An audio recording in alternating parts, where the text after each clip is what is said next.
Pernah kepikiran nggak gimana ya caranya biar kualitas tidur kita tuh jadi bagus banget walaupun waktunya mungkin terbatas? Nah, hari ini kita bakal ngulik 5 kebiasaan simpel dari Jepang.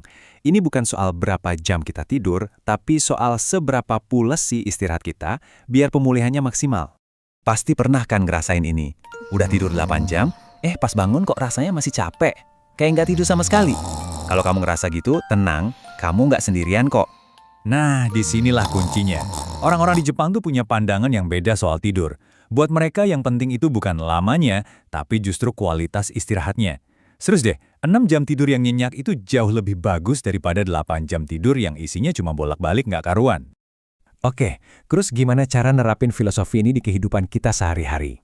Yuk kita bedah satu persatu langkah praktisnya. Biar tidur yang singkat pun bisa jadi sesi ngecharge yang efektif banget buat badan dan pikiran. Oke, kebiasaan pertama dan kedua ini mungkin gak kamu sangka-sangka. Kuncinya ada di suhu. Yap, ngatur suhu tubuh dan ruangan itu ternyata salah satu pemicu tidur paling ampuh yang bisa kita kontrol. Jadi strateginya itu ada dua, dan keduanya saling melengkapi. Pertama, bikin kamar tidur jadi sejuk. Kedua, hangatkan badan dengan mandi air hangat. Nah, kombinasi ini tuh kayak ngasih sinyal yang jelas banget ke otak kita. Waktunya istirahat. Dan ternyata ada angka idealnya loh. Suhu kamar yang paling pas buat tidur itu antara 15 sampai 18 derajat Celcius. Cukup dingin ya. Nah, ini karena otak kita itu butuh mendingin dulu biar bisa masuk ke fase tidur nyenyak. Suhu yang sejuk ini bantu banget buat ngelepasin melatonin, hormon tidur alami kita.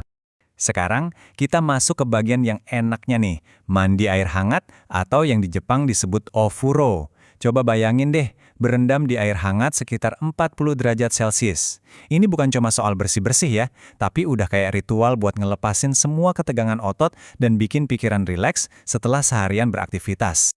Nah, ini bagian pentingnya. Sihirnya itu bukan pas kita lagi berendam di air hangat, tapi justru setelahnya. Pas kita keluar dari kamar mandi ke ruangan yang lebih sejuk, disitulah keajaibannya. Penurunan suhu tubuh yang cepat inilah yang jadi sinyal super kuat buat otak kita buat, yuk, mulai tidur. Lanjut ke kebiasaan ketiga, yang ini lebih ke soal ngubah mindset kita. Intinya, belajar buat dengerin dan hargain sinyal alami dari tubuh kita, jangan malah dilawan. Pesan yang satu ini, dalam banget loh.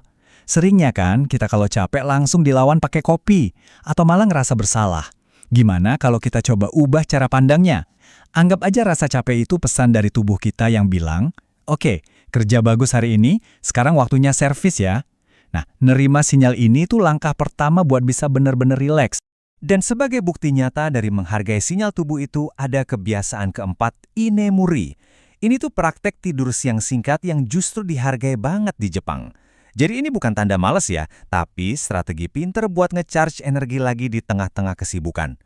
Kunci dari inemuri ini cuma satu, durasi. Tidur siangnya cukup 10-20 menit aja.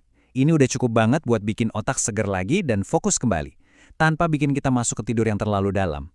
Kalau kelamaan, yang ada malah pusing dan lemas pas bangun. Itu yang namanya inersia tidur. Jadi jangan lupa, pasang alarm. Oke, kebiasaan kelima. Ini mungkin yang paling susah buat kita lakuin di zaman sekarang. Tapi percayalah, ini juga salah satu yang paling efek, bikin zona bebas gadget sebelum tidur. Penjelasannya simpel banget tapi penting. Cahaya biru dari layar HP, tablet, atau laptop kita itu nipu otak. Otak kita jadi mikir kalau hari itu masih siang. Akibatnya, produksi melatonin jadi terhambat dan otak kita tetap on terus, padahal badan udah capek banget. Aturannya gampang, 1 jam sebelum tidur, semua layar mati. Udah, titik. Gantian waktu scroll-scroll itu dengan baca buku, stretching ringan, atau apa ada deh yang bikin rileks. Ini ngasih waktu buat otak kita buat pindah gigi dari mode aktif ke mode istirahat.